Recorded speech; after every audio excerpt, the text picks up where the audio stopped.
All right. Happy Thursday, guys, and welcome to our Thursday oh my God, Purchase Ready Lab live training. So happy to see everyone coming in the room.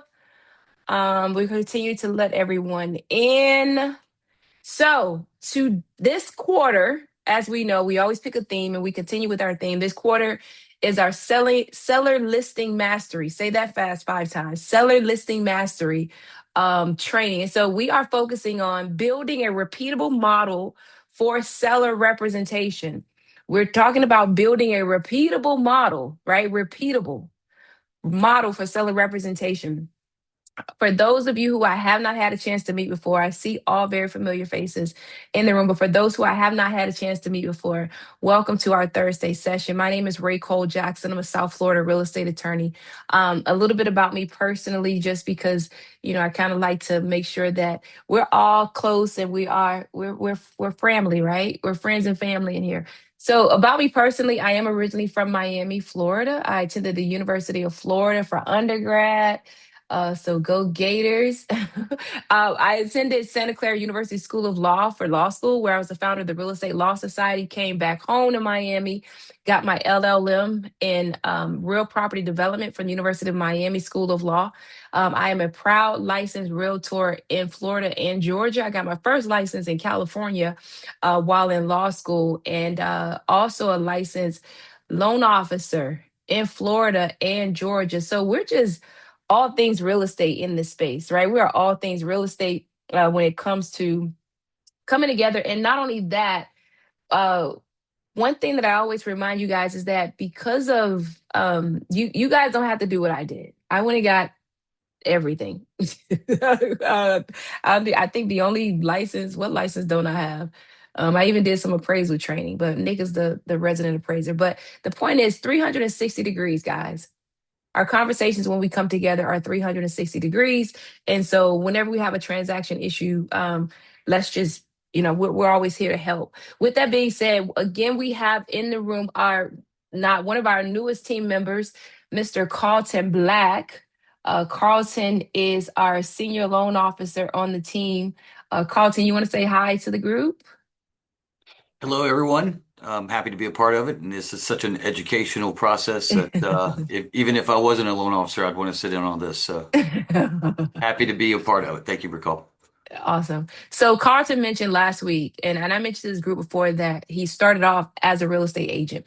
And one of the things I tell you guys is that oftentimes those realtors who pivot into other verticals in the business, they're oftentimes some of your best partners because they get it, right? They get it. You don't have to explain to them your contract to close process and the timing and all the things that's going on with the contract, because they get it. They've done it before. You don't have to explain to them the questions that you're getting from your clients about the transaction process, because they've done it before. And so that's one thing I always value uh, other professionals, partners in the different spaces. There's realtors that have pivoted into homeowners insurance, realtors that have pivoted into appraisal, realtors, as you know, that pivot into mortgage and loan origination, realtors that pivot into title. But the thing is, again, those who have been in that space and they understand the business are oftentimes very strong partners for you. All right. So always love to see that. With that being said, reminder, we have launched Purchase Ready Title and Escrow. So we are, like I mentioned last week, yes, we are fastly approaching a single brand. A single brand. Many of you who joined us in the past, you know that we had title experts, lending experts, transaction experts. We had every expert brand, but we have streamlined and we are all under the Purchase Ready umbrella. So we have title, we have lending, we even have legal. We even have legal. So we're super excited. Today's training is powered by Purchase Ready Title and Escrow. For those of you who we had not had an opportunity to work with before, the contact information is there on the screen, closings at purchaseready.com. And we're keeping the same number, 561-510-2294. When you call in, depending upon, who answers, they might say title experts. They may say title experts and Purchase Ready. But I tell you what, we're all the same team. We're just streamlining and excited. We're excited about our new vision for the services that we're providing to our customers and partners. All right. So, with that being said, you see before you our training schedule and topics for our 11 weeks on this seller lead generation, seller building a repeatable system for seller representation. Last week, we touched on the seller listing business model. Last week, we touched on that to just say, reset, guys. It was a reset, all right? It was a pattern interrupt to make sure that even if we're one of the agents who simply love working with buyers, that we cannot neglect the listing portion of our business. Similarly, for those of us who are already very busy with listings, to not forget that it's not just the transaction. We can't get tunnel focused on just the transaction itself, that we forget that that listing is supposed to um one of the realtors on our office hours yesterday, she said the listing is supposed to have babies. That listing is supposed to have babies, and so it's part of a formula of making sure that we're not just tunnel focused on closing that transaction, but we take that transaction, we pop it into our system, right? Our factory, and then it does all the other things that it needs to do to bring in more business in a systematic way, right? Today's discussion is seller lead generation for new agents, all right? For new and experienced agents, of course, right? So, with that being said, we're jumping into our discussion today. The seller lead generation formula. Today, last week we started a 90-day blueprint on this topic of building a repeatable business built on listings. Today, we're going to focus into the lead sources themselves, right? The type of lead sources that we need to focus on in building that repeatable business. Go ahead and grab the handout. All right, labhandout.com, purchasereadylabhandout.com.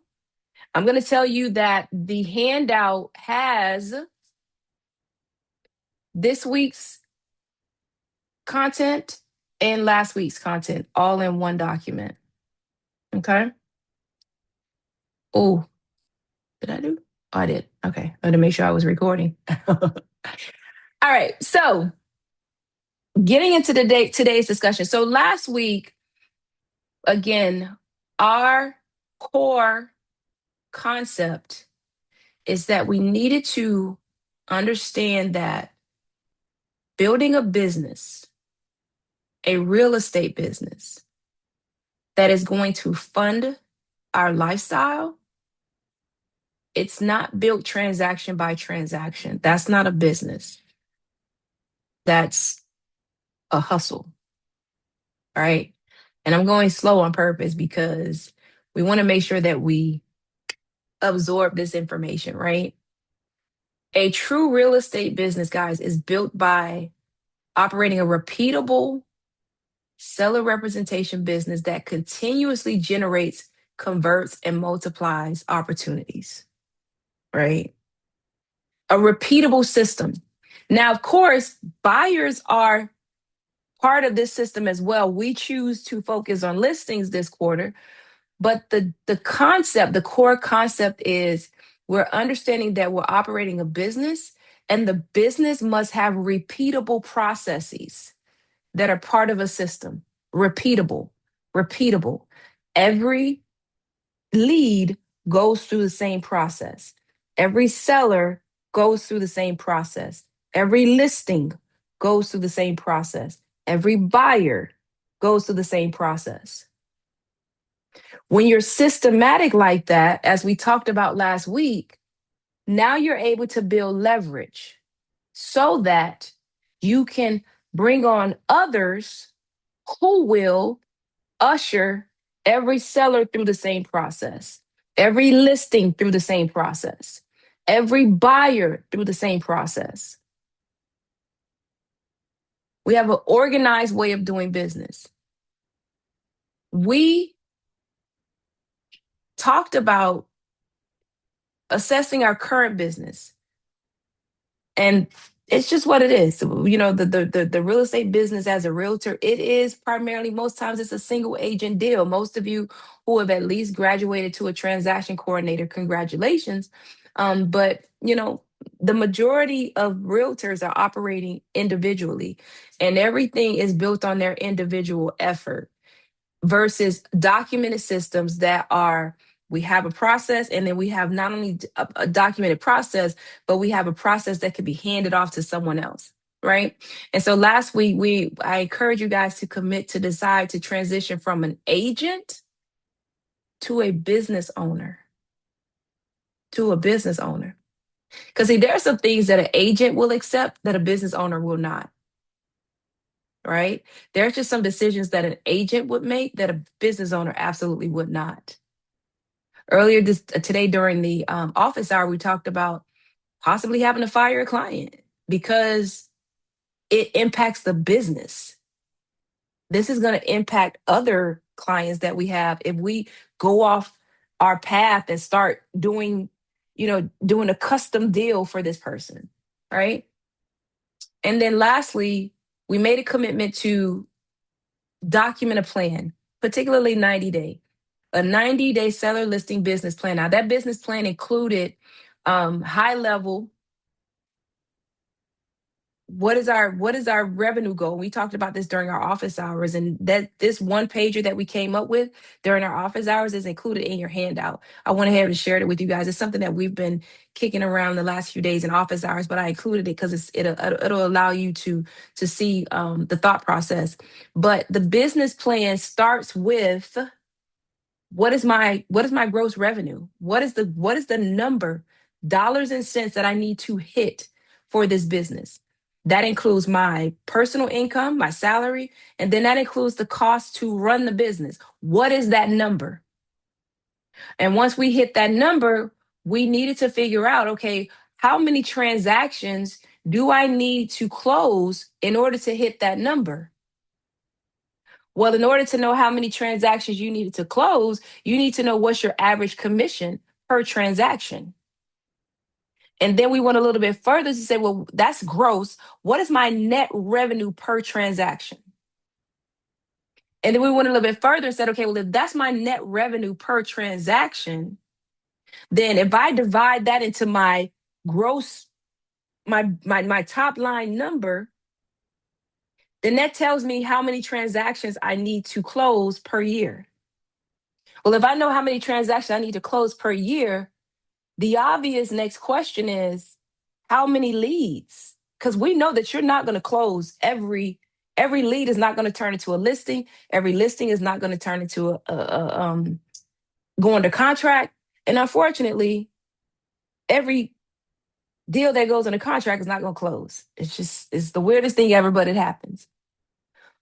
But the point is, when we understand that philosophy, when we understand we're running a business, the business needs to make a certain amount of money. In order to make that certain amount of money, we need to close a certain number of transactions. In order to close that certain number of transactions, I need to have leads. And that's where we are today. The lead conversation, right? Lead generation has to be a planned business system, not an occasional reaction. It can't be this helter skelter. Done only when my transactions dry up. Last week, we talked about the perils of not having a system leverage so that once you go under contract, you're so tunnel vision on getting that deal closed that you forget to look back at your pipeline. So now every time a deal closes, we're back at zero. So I don't start prospecting until I'm at zero. That's not a business, right? That's random. Constantly changing your messaging and tools. We call that the shiny object syndrome. You guys have heard that before, the shiny object syndrome. Someone says, "Oh, this is working for me." So you like, "Oh, I'm gonna try that." "Oh, this is working for me." "Oh, I'm gonna try that." "Oh, this is working for me." Oh, it's not gonna work. We have to pick a system pick a protocol, and stick to it. The last thing is unmeasured lead generation. Unmeasured. Oh, I'm dialing. One of the key conversations we had, what happens, guys, during the office hours, we kind of go deeper. We go deeper into the Thursday discussion. And so one of the conversations we had was conversion, right? Again, because last week we showed a funnel, and we from our funnel we knew that every lead that came in was not going to be, you weren't going to be able to have a conversation with every last one of them, and then every conversation was not going to turn into a listing appointment, and every listing appointment wasn't going to turn into a listing. Every listing is not going to go under contract. But if we just focus on this lead gen portion of it, we need to track that. We need to know how many leads are coming in. How many of those leads are we having quality conversations with? And of the ones that we're having quality conversations with, how many of them are we able to convert to an appointment? This is where the rubber meets the road. This is where the rubber meets the road. Where we're able to say, I had 100 leads come in. I was able to get in contact with 20 of them. So that's a 20% conversion rate. I was able to set an appointment with half of those, 50% conversion rate. And I was able to get half of those to list with me, 50% conversion rate from listing appointment to sign listing agreement. I was able to get um, 4 of those under contract. One of them, it was a wing and a prayer. I took it overpriced. I knew better, you know, right? So I'm at what, 80% conversion rate. And then all of those close. 100% conversion rate on my listing to close sales. But you need to know that, because let's say, for example, let's go back to the 50% listing appointment to listing to sign listing agreements. As that number goes up, you're like, okay, I'm doing something right. My sales, my script, my listing appointment script, it must be sharper. I'm being more intentional about who I take the time to meet with, because my conversion rate is going from 50 to 80, right? That's data. Now, if your conversion rate starts going from 50 to 30, you're like, what am I doing? Like, are these bad leads? Am I not on my game? Like, generally, your script and your dialogue kind of does not decline. It's probably more of a lead issue. I'm just going to meet with anybody who really does not have, they're really not motivated to sell, right? So you want to track that. So versus, instead of it being random, it's intentional. You have an actual planned and measurable process. You're proactive. You're consistently daily and weekly bringing in more leads. You're organized in your follow up. And then you're measuring your activity so that you can know, like, I'm getting better. My scripting must be getting better. And my decision making on who's really ready to list with me has to be getting better, because my conversion rate is going up. All right. I'm getting more listings. So ultimately, when we become consistent, we measure, then we stop having this up and down, up and down, up and down, right? And everything is just, maybe you guys have heard the term before, up and to the right. Up and to the right. Our conversion starts going up and to the right. Our revenue starts going up and to the right, right? Again, effective lead generation depends more on consistency and frequency of activity than on constantly changing your messaging, tools, and campaigns. It's not a matter of constantly changing. It's not. Trust me, guys, it's not. All right. So if we accept that, here's another principle that we have to be aware of. And this to me, I think, guys, if I were to pick one nugget from our conversation today, this is most important. Prospecting versus marketing. This is truly where the rubber meets the road. If you take nothing else from today, you have to take this. And that is, there is a marked difference between prospecting and marketing. I'm going to start on marketing. Marketing is indirect, it is passive, it is long term. You create visibility, it makes you visible, but it does not, you have no control over whether or not your prospect actually receives the message because it's passive. Marketing is direct mail, social media, posting. Yeah, you could post 3 times a day, but what if I don't get, what if I, what if I'm doing a social media break and I'm your ideal client? I'm never going to know about you, right? Because it's passive. Mailers, what if I'm one of those ones? I was telling the group, what if I'm one of those ones of my associate, my community has a trash can right by the mailboxes. And you, as soon as I get my mail, I sift through, grab what I need and trash the rest. What if I'm one of those? Right? I'm never gonna see your message. Sonia said that's me, right? Versus prospecting, it is proactive. It is hello, hello, Sonia. Hey, Sonia. This is Ray Cole. Purchase ready. How are you? Hey, how are you? Yeah. I've been trying to reach you. Hey, listen. I sent you last week. We got a listing on the market right around the corner from you. It's great. I mean, I listen, and we got it under contract in 24 hours. Were you thinking about selling? I'm calling everybody in case, just in case, because I think because that the one around the corner from you, it's gonna sell so quick you're not even gonna know it. You're gonna have new neighbors and you're not even gonna know what happened. Yeah. See, I figured you wouldn't know, so that's why I called you. Yeah. Yeah. How much? Well, see, I can't tell you how much they're under contract for. I can tell you how much they're on the market for. But let me tell you this. Let's see if you're interested to see what possibly we could get for your property. Let me come meet with you. All right, cool. All right. I'll see you then. That's prospecting on the phone. Get in front of them.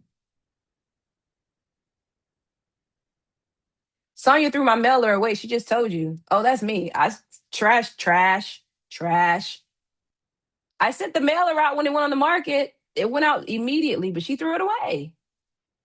Prospecting is direct, it's immediate, it is agent initiated. I'm not waiting on Sonya to go to her mailbox because Sonya could also be the other person that I am, where my mailbox gets so full that they have to give me the little spillover box and put a key in my box. Like, Rayco, please get this out of here.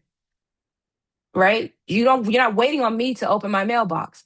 Um, Prospecting, you identify the opportunity and you begin the conversation. Social media, guys, is cute. It's necessary, but it is not going to get you a listing immediately. It's not going to. It's not. It's the long game. It's necessary. It supports your conversation when you do reach out. It's so that when someone you call and you're like, hey, Vicious, oh yeah, hey, Rachel, I saw you. I saw your mailer. Oh, I saw you posted about that, right? It's supposed to make that reach out warm versus ice cold, but marketing, this social media marketing is easy. You guys might think it's hard, but it is definitely the easier between prospecting, getting on the phone, and just doing a post. All right. But this is more effective. This is more effective. What are examples of prospecting? Calling your sphere, calling FSBOs, for sale by owners, calling expired listings, and asking for referrals. The complete system. Your complete system needs both. Marketing creates ongoing visibility, but prospecting creates immediate conversations. If you can afford to wait, God bless you. Just mail, just post, just email. But if you need to put some up on the board like today. Get on the phone, right? Get on the phone, get in front of people, belly to belly, right? So here's the integration plan. Marketing is to build. It's to build uh, familiarity with you, right? To build your brand recognition. Prospecting is to find who is ready to do business, who's ready to transact. Sonya said she used to be scared of calling. Sonya's so busy. This is a boss right here. Um, Prospect to find, you're going to call, and then the database is to preserve. That's to keep, it's still passive. That database, the emailing is still passive follow up, but at least it still keeps you in front of them. You need all three. You need all three. You need all three. You need all three. You need all three. You can't just market without calling. You can't just email without calling. You need all three. All right. All right. So let's just hit the 7 lead types, the 7 primary sources of seller opportunities. Because again, we have varying experience levels in the room. We have some heavy hitters. We have some new agents, and so we don't want to assume that everybody knows this. For some, it's going to be new information. For others, it's going to be a reminder, right? So, 7 primary sources of seller opportunities, and we're going to go over each one. You have your relationship base, which is your sphere, your existing database, and some referrals. Geographic and targeted is farming, open houses, and then active intent. These are your highly motivated, your expires, and your FSBOs. So let's look at them one by one really quickly. So your sphere. These are your personal, professional, social, community, and business relationships. That's who these folks are. It's people that you know. The opportunity with your sphere is that they may own property themselves, know a homeowner that's preparing to sell, be experiencing a life or financial transition, right? It could be getting married, they could be divorcing, they could be downsizing, they could be moving up, right? Having kids. So this is your sphere. The primary advantage of a sphere is it's a relation built on a relationship. They already know, like, and trust you, right? The primary risk of your sphere, and this may sound, well, we make jokes about this all the time, but it burns, is that you assume that they automatically know your your value proposition. You assume that they're going to remember that you're a realtor. I'm serious. There's this thing called your master status. And oftentimes folks just cannot, they don't have two going at the same time. It's like, oh, you're my cousin. Oh, I forgot you're a realtor. And you're like, are you serious? I'm I've only been a realtor for 20 years and I'm a full-time realtor. Like, that's all I do. Like, literally, people are like, oh, I forgot. So your sphere, guys, you have to remind them. You cannot assume that they know how well you are, how skilled you are in your with your services. I'm pausing for a reason because someone's like, that's sitting on someone's chest, like, and you're right. Like, ugh. So does your I can't say mom because my mom promotes me like all day long. Nick, she promotes all day long. But is your cousin promoting you? Right? Is your family, is a colleague promoting you? Right? So you want to remind folks because you're their gym buddy. They forgot that you're in real estate, right? So that's your sphere. Your existing database. This is your organized collection of captured leads or contacts, past clients, open house attendees, former leads, vendors, all the people that are in your database. Now, the opportunity with this lead source is that it contains property owners who have never been systematically categorized or contacted with a specific seller message. That's the opportunity. Has anyone ever really contacted them with this message about the opportunity to sell a home? Now, the primary advantage is you already have the contact information. You have contacts in your phone. You have these contacts from, again, prior closings, open houses that you've held, maybe home buyer workshops, right? The risk is the database degrades into a passive storage system rather than an active relationship and follow-up engine. You just have all these leads in there, and God forbid you I mean, the brokerage's campaign is great. Don't get me wrong, send the recipes. However, what are the emails that are going out that are about you, Angel, right? What are the custom emails that are going out to the database about the FSBO that we talked about? For example, we talked about in office hours that they were marketing the property at 400,000, hired you, and they sold it for 490. Where's that message that's going out, right? So many of you already have a CRM, you already have a database. Clean it up, go through it, right? Send out a campaign, send out an email that is custom to you and what you're doing, your successes, not just on the market. Talk about what you did for them. If you had a listing that all of a sudden, cancel, well, the went under went under contract, seller buyer dropped out for whatever reason, you got it back under contract and closed within 2 weeks. Like, tell of your heroics, right? Neighborhood farming. This is a lead generation type where you are systematically developing relationships and market visibility within a defined geographic area, right? So it could be a subdivision, a community, it can be a zip code. Some of you might be big enough that you want to do a whole city, you want to blanket a whole city. Have at it. But this is where you say, I'm going to take this area and I'm going to systematically market to this neighborhood so that they begin to know me. So that when I reach out, my reach out is warm and it's not cold, right? The objective is to become recognizable and a useful real estate resource before the owner is ready to list, right? The primary objective is to develop a concentrated market presence. One listing or sale can support multiple nearby seller conversations. Again, listings have babies. One listing can support multiple nearby seller conversations, reasons for you to go and knock on doors or send out a mailer to that specific area. The primary risk is that you change areas or you abandon the campaign before sufficient recognition and trust can be established. Now, why do we unfortunately sometimes abandon the campaigns too soon? Because we bit off more than we can realistically chew. Meaning, when you decide to farm with mailers, you have to plan. You need to know how much is it going to cost me to mail to this area. And can I consistently do this over a 12-month period, 2-year period without abandoning it?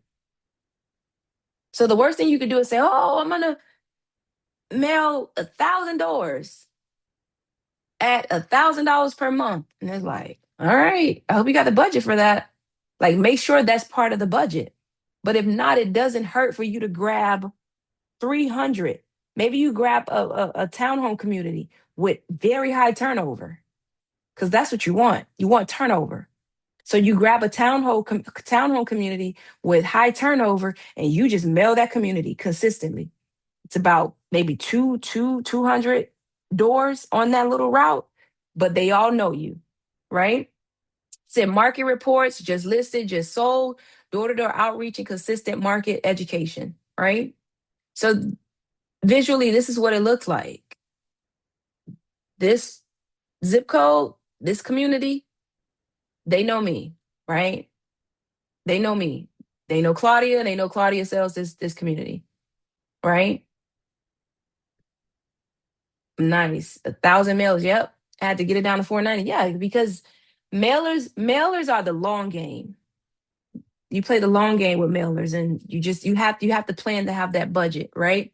So when we do go that way, we want to pick and commit. We want to select a targeted geographic area that you can afford to market consistently for 12 months.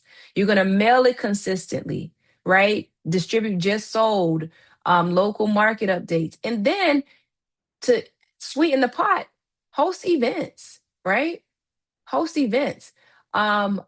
I lived in the community before 4th of July. The Was it 4th of July or Veterans Day, one of the holidays. But this realtor, she would put the flags in front of everybody's house. Everybody knew it, and they would have like her information on it. Right. So you just adopt the community and you become the ambassador. Referrals. These are golden, of course. We love referrals. But unless you have a significant referral pipeline, you can't live off them, right? These are layups.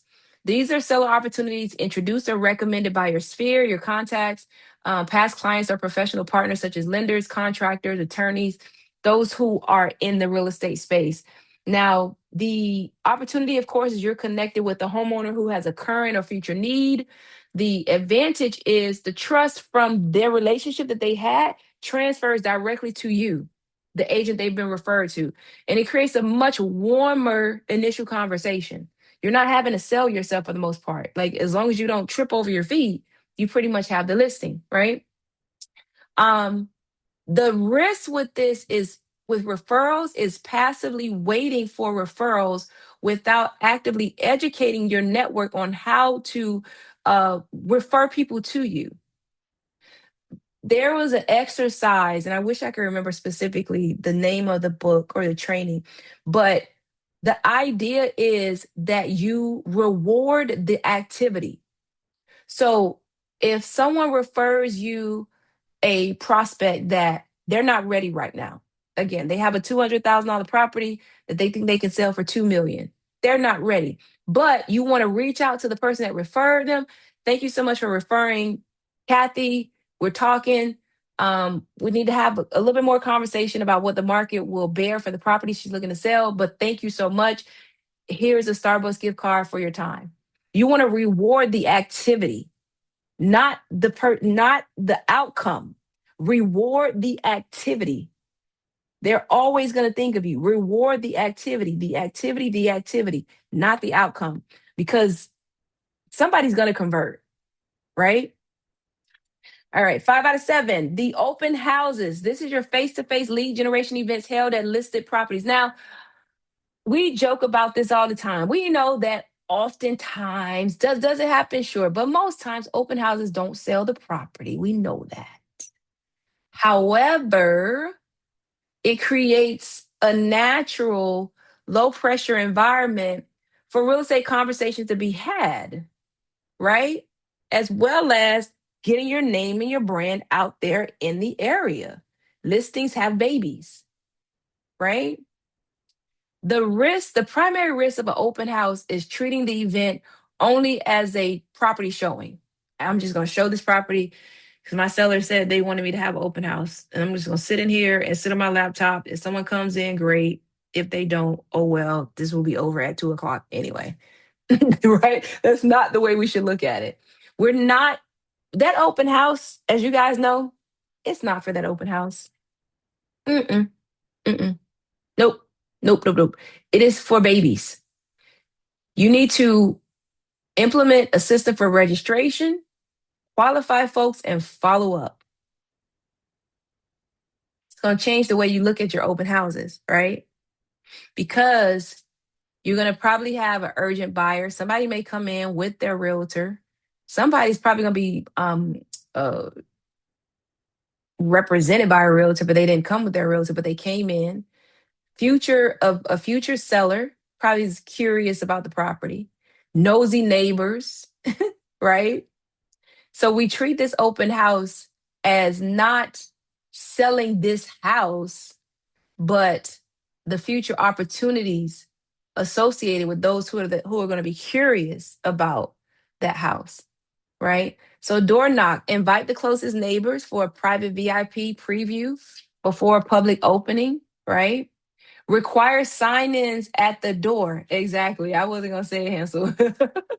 um, his most recent closing came from an open house, right? Um, the require sign-ins at the door to capture contact information for your database. Require it. And then attendees, those who are already, homeowners, how does this home compare to yours? Right? Just have casual conversation, right? That's open houses. Number 6 of the 7, for sale by owner, FSBOs. Now we're getting to the hot leads, the hot leads.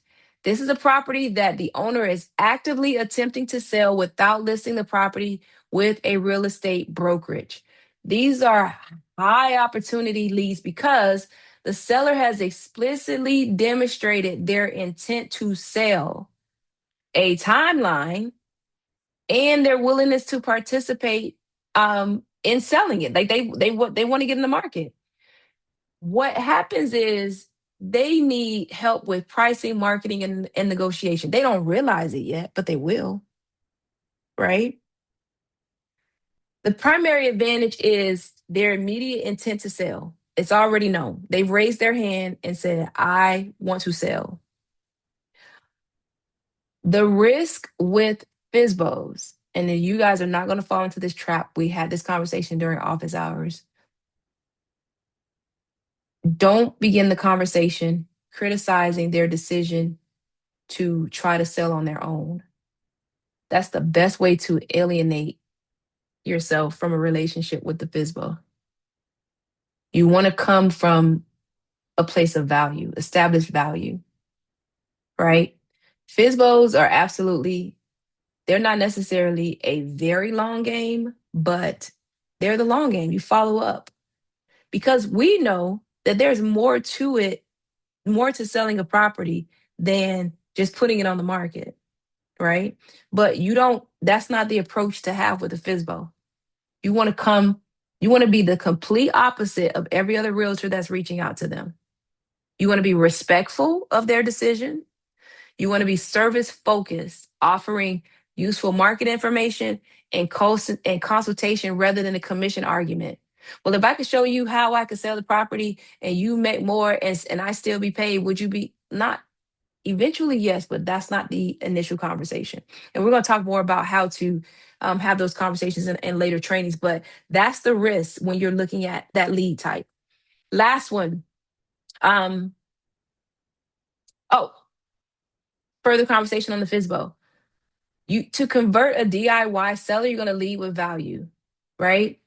Connect with them. I respect you taking this on. It's a lot of work. It's a lot of work to sell a property. So I respect you for trying to do that. But congratulations. It's a great market. It's a great house. I'm sure you'll likely get it sold, right? What has been your biggest challenge with showings and buyer qualification so far? And then you want to offer maybe a market analysis, property exposure strategy. You know, the other thing you should offer to them, send them the commission agreement. Send them the as is purchase and sale contract. Well, let me share this with you in advance. You'll probably get it under contract. Here's what you should expect.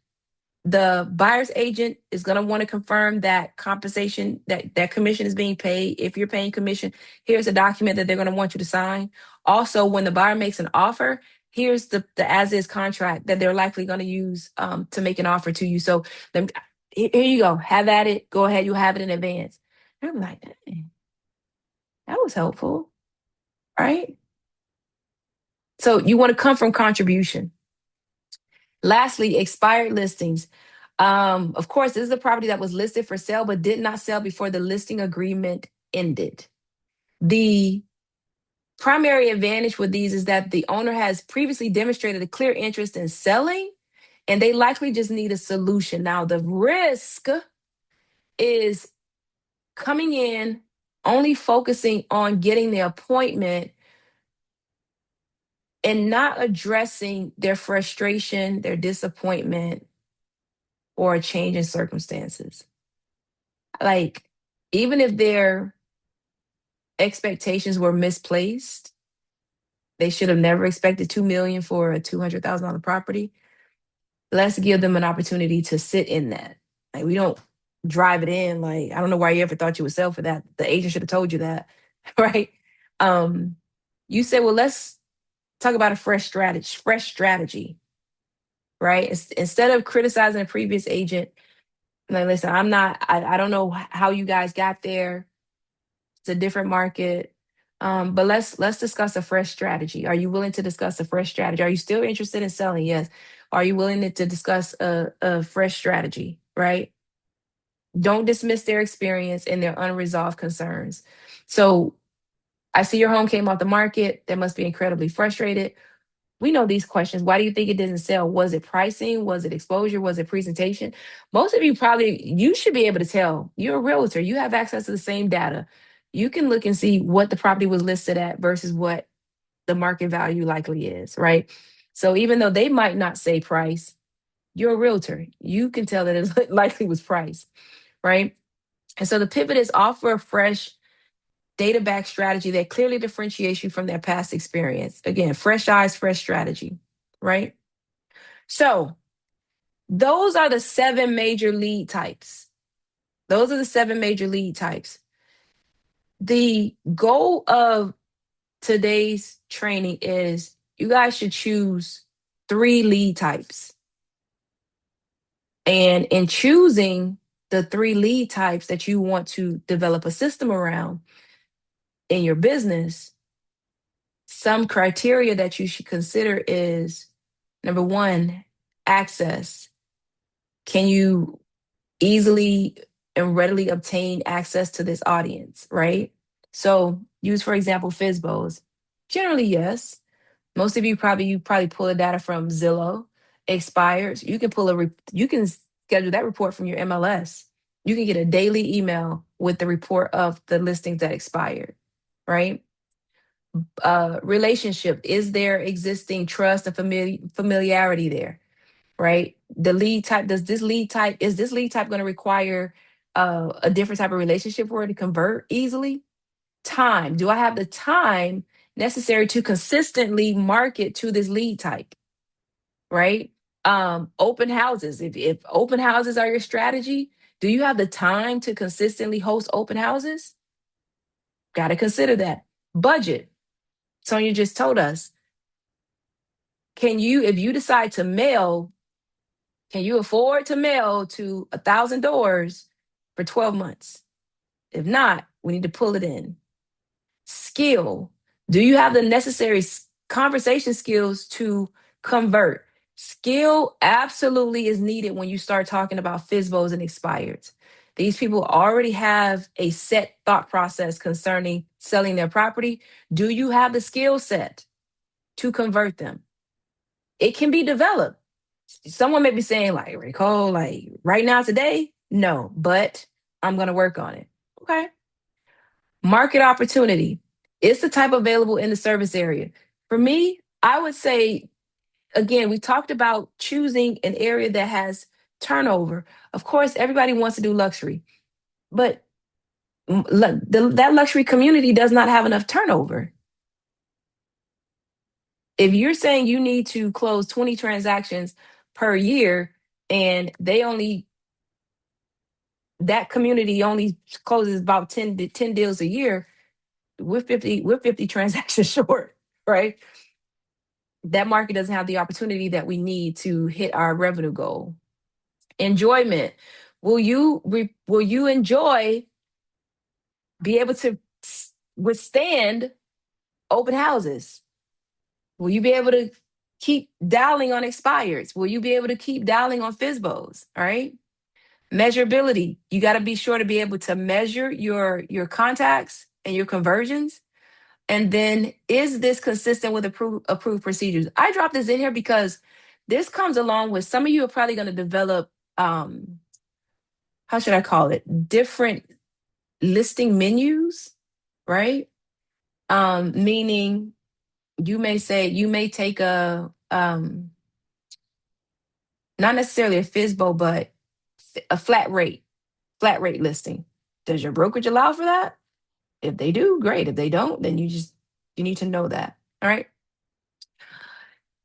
So lastly, as we come around the bend, here's what I wanted to share this graphic, a visual, for you to compare the trust level, the intent to sell, the time investment, and the financial cost of each lead type.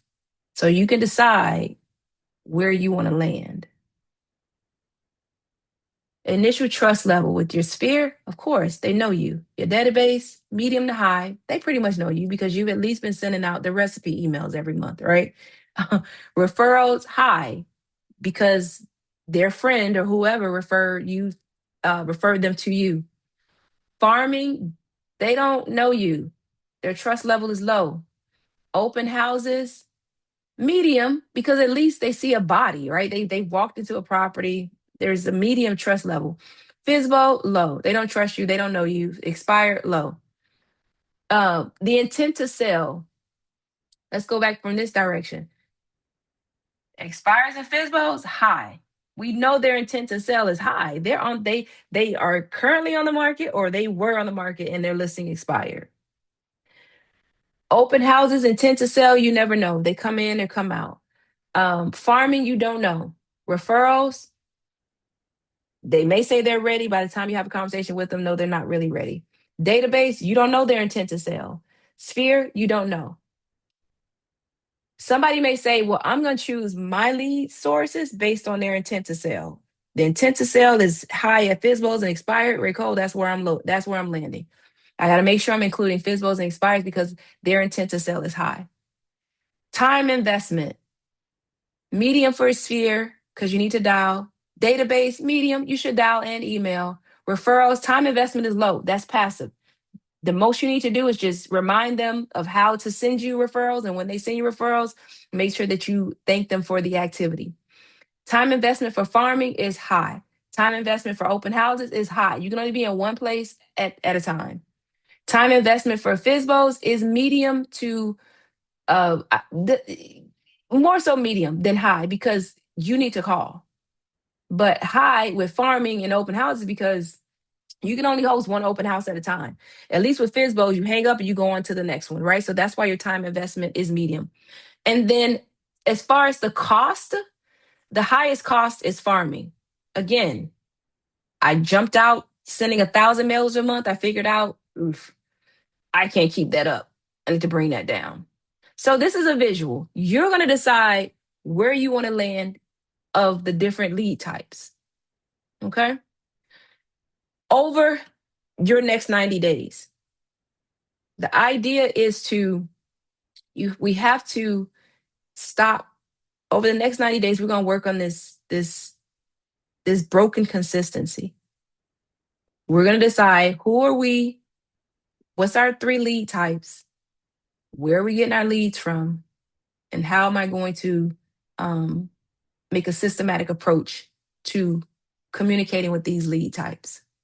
So as we wrap up, this is the pipeline that you should visualize as you develop your lead pipeline. Number 1, what's my lead source? Where are the leads coming in? Contact, making sure I'm contacting them. The conversation, what is the conversation that I'm having with them? Once I have the initial conversation, if by chance I don't get the appointment, making sure that I have a follow-up and a nurture strategy, which is my database. Once I get to the listing appointment, of course, make sure I'm converting well. I have a very sharp script. And then the signed listing agreement. If we realize again that there is a timeline, there's a timeline to getting to this. Again, the idea is to keep this in mind so that we're not tunnel vision on the listing that went under contract. This is the conveyor belt. This is our pipeline.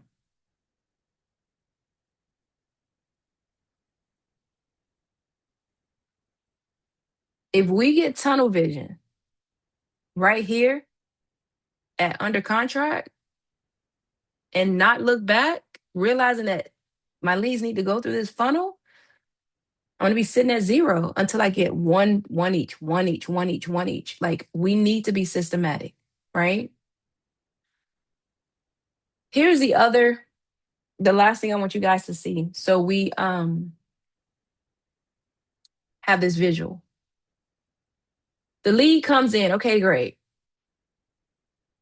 we capture their information, they're categorized, we make an initial contact. Here's the critical pivot point. This is where we oftentimes drop off. This is the prospecting right here. This is marketing. This is prospecting. Remember, prospecting is the conversation. This makes the difference. This is the difference between whether something just sits in your database and gets your recipe emails every month, or they actually keep moving down the pipeline. We need to move these people, guys. We need to move them. We need to move them down the pipeline. We need to move them down the pipeline. We need to move them down the pipeline. I'm going to say it again. We need to move them down the pipeline. A name or telephone number does not become a meaningful business opportunity until it is purposefully moved toward the appropriate next step. We need to move them down the pipeline. I'm going to be a little bit obnoxious and say it one more time. We need to move them down the pipeline. We need to get on the phone and have a conversation. Right? We need to get on the phone, have a conversation, and get them going to the next step. All right? So, with that being said, when does this happen? You're doing a whole lot of things in one day. I know, I get it. But what is the KW-ism is? If it's not on your calendar, it doesn't exist. Right? It's right. I don't care which brokerage it came from, right? If it's not on your calendar, it doesn't exist. It needs to be planned, it needs to be measured, and you need to execute. So, what does your schedule look like? Everybody's schedule is going to be different. Candace mentioned that they role play at 7:30 in the morning. They start dialing at 8. Whatever works, whatever's going to keep you consistent, whatever's going to, let me pop back here really quickly. Whatever's going to hit this critical pivot point, whatever schedule is going to make sure that you hit this critical pivot point consistently so you can keep the pipeline flowing is what works for you. Now, of course, we did have a conversation about high impact or hot times, right? When people, you're likely to get answers. So keep that in mind, right? Your schedule needs to kind of coincide with your clientele schedule as well. All right. All right. So all that being said, effective lead generation depends more on consistency and frequency of your activity than on constantly changing your tools or message. Squirrel, squirrel. Let me try this. Let me try that. That doesn't work. How long did you try it? 2 days. Oh, I'm going to try this. How long did you try it? 3 weeks. All right. So the focus is the takeaway. Where, what are the lead sources that I'm going to focus on? How am I going to consistently bring those leads in, contact those leads, nurture those leads for conversion, right? And then, of course, how many do I need to hit? Because we talked about that. Like you don't want to shoot blindly. I need to know exactly how many leads I need to hit because it'll tell you whether or not your activity needs to increase or your skill needs to increase. Because if you're contacting, again, in your handout, you'll see the synopsis that we have. If you have, I think we had 350. If you have 700 quality leads and you're not hitting 20 closings, that's not a lead flow issue.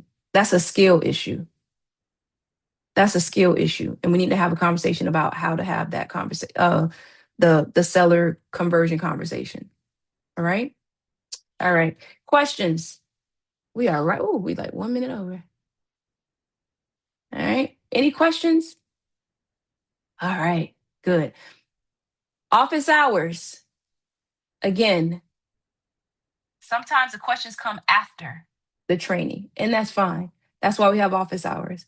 We're on every morning from 10:30 to 11, and that's where we take the implementation questions and we work through it. For those of you who've not had an opportunity to join us, feel free to join us. but not tomorrow. Tomorrow we will not have any office hours. I forgot to tell the group earlier today. I will be speaking at a conference tomorrow, so I am flying out as soon as we wrap up today. The FSBO conversion slide. Where are we here? This one or this one? Wait, this one, Claudia? Yes, that one. Um, okay, perfect. Um, Screenshot it. Got it? All right. So no office hours tomorrow. However, we will be back on next week. If you don't have the calendar synced with your calendar, grab this QR code and you will know. So, like for example, the office hours is not on the calendar for tomorrow, so it would not be on your calendar. If you're not getting text message updates, scan this QR code so that the team can look at why you're not getting text message updates. Also, the replays, we send out an email with the link to the replay, but you can also go to the YouTube page, subscribe, and you will get a notification when the replay is posted. All right. Lastly, if you found value in today's training, we would love a 5-star review on our new Google page, our Google business page. Our QR code is there. All right. All right. All right, guys, we did it. Any questions? Any questions? No, no questions. All right, guys. I will see y'all on Monday, 10:30, Thank you. office hours. Bye, guys.